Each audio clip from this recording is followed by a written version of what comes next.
emails and phone calls. John, good morning. Morning, how are you? You're keeping an eye on the pulse of things on the south side. What are you spotting? A lot of tricolours gone up in the last few days, the last week, around Ballyfahan, around the Lock area, the Troker Road, which I welcome. But I just wonder how long they're going to be allowed to stay up there, because as you know, in some circles, especially the left-wing parties, and some people embedded in both government parties, Neil, say it is no racist to fly their green, white and gold or sovereign Irish tricolour, right? So I just wonder how long, because before Christmas there in November, there was 170 flags taken down by Cork City Council, right? And the same in Dublin. Was that taken down under the Litter Act, I think, those 170? Well, that's what they're using, right? No, the people, I found out, because I remember you saying at the time, Neil, that you had reports that the flags would have to be incinerated.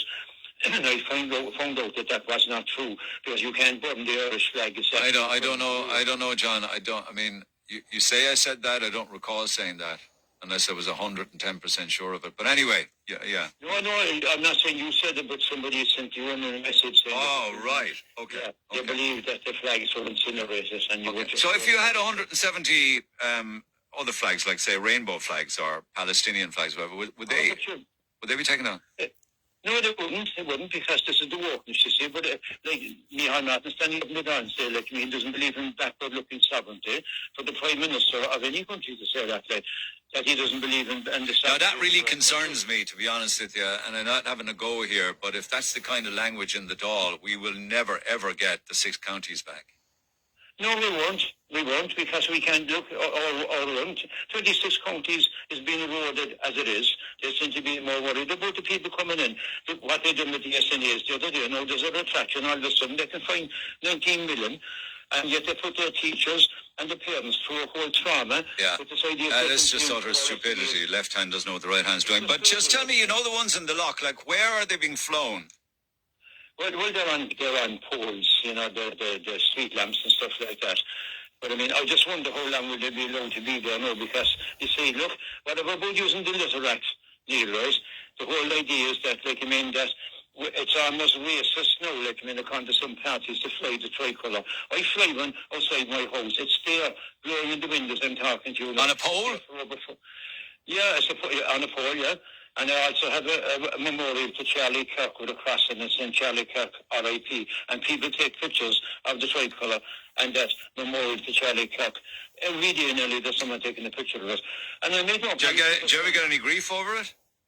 Well, there was one or two individuals said, all right, I should take down the Charlie Kirk thing, because they said they're going to connections with Trump and all. I said, I haven't a notion of taking it down. And it's still there, and it will remain there. Because Charlie Kirk murdered and shot in the head, yeah, okay. Yeah, exactly. Okay, so what would be the reason why people might find putting up lots and lots of tricolours offensive? Would they be deemed intimidatory to other people who aren't Irish, who are trying to live their life here, and they might be under fear? Yeah, especially, well, look, they've nothing to fear, because, look, there's no one going around burning down iPads centres or anything, which I would be totally opposed to. But the thing is, this idea like that, you're almost a racist if you fly your flag. Well, I'm sorry, look, there is nothing wrong with us proclaiming our sovereignty by flying our flag. And would you tell me, in a sentence, as to what message is being put out there by people who want to put up numerous, maybe dozens and dozens of 100 tricolours? What's the message behind it? They feel betrayed and left down by the successive Irish governments, especially the current regime that we have up there in Leinster House. Let down. It has nothing to do with Ireland for the Irish, full stop, no. No, it's just being proud to be Irish. I'm just asking. We're retaining our Irishness, unlike Micheál Martin. I'm proud to be Irish. Yeah. I don't think that he's not proud to be Irish either. He's just playing on a world stage, I suppose, or an EU stage. He's a proud Irishman. Maybe a proud Cork man. It's all about the globe trotting Taoiseach, yes, when there's problems. Like, I mean, look how many problems are you dealing with on a weekly basis there. Yeah. This is what the man is paying. I know, and listen, I know, and I'm delighted that you brought it up because I wasn't aware of tricolours in one particular parish. Our friends up in Knockpog as well are flying their tricolour proudly as well, who are now being intimidated by the city manager. No, it's horrible. No, that's too strong a word. I would be, without fear of correction here, to say that the actual security guards with the cameras on their flak jackets and what have you are employed by the contractor, not by City Hall. I'll tell you what's after happening there now, Neil, because if it came out that the Cork City Council employed private security, right, there will be outrage. What they're spinning now, and this is my belief, spinning now that it's the contractors that are implying there's private security. But you may be damn well sure it's us, the taxpayers, through Cork City Council, will have to pay for the security. Because... I don't know. I can't say whether the contractor bills City Hall for the security staff. All I know is they're 24/7. He'll send the work. They're already behind them. They're working according to the protest. So that's mounting up now. There's a penalty on that already, right? But they will also include the contractor, the price of the private security, which the taxpayers will have to pay for, which is the people above there protesting in the first place. Okay.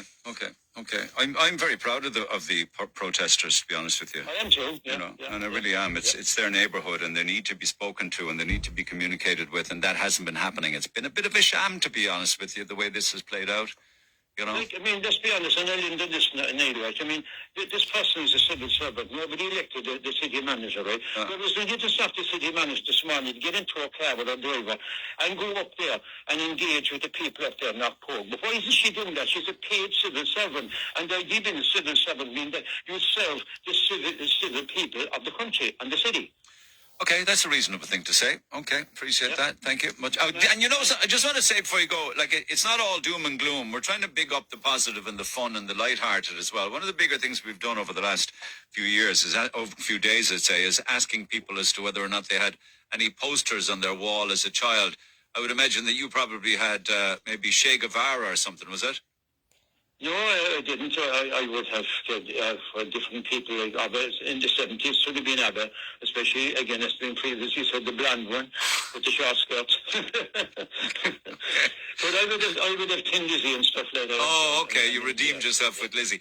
Although I'm a big ABBA fan, to be honest, it always happened. So did you take the pledge, for instance? Confirmation?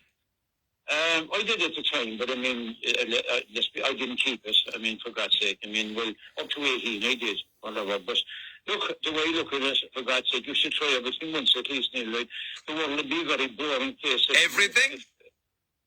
Well, yeah, well, look, I'm not talking about cocaine and stuff like that, no, but I mean, I remember they're going in after Mass. I was contemplating being a pioneer, and I went in, and I swear to God, up in the Loch Church, Neil. So all I was shot was sitting in a dark room with a bulb over my head, and someone in a uniform quizzing me.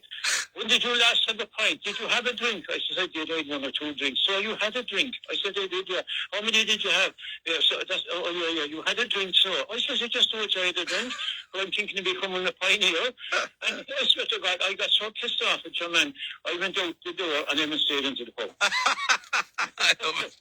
Thanks, John. Have a good day. Text 0868 104 106. Get on to Prendeville. Text or WhatsApp Neil now. 0868 104 106. The Neil Prendeville Show on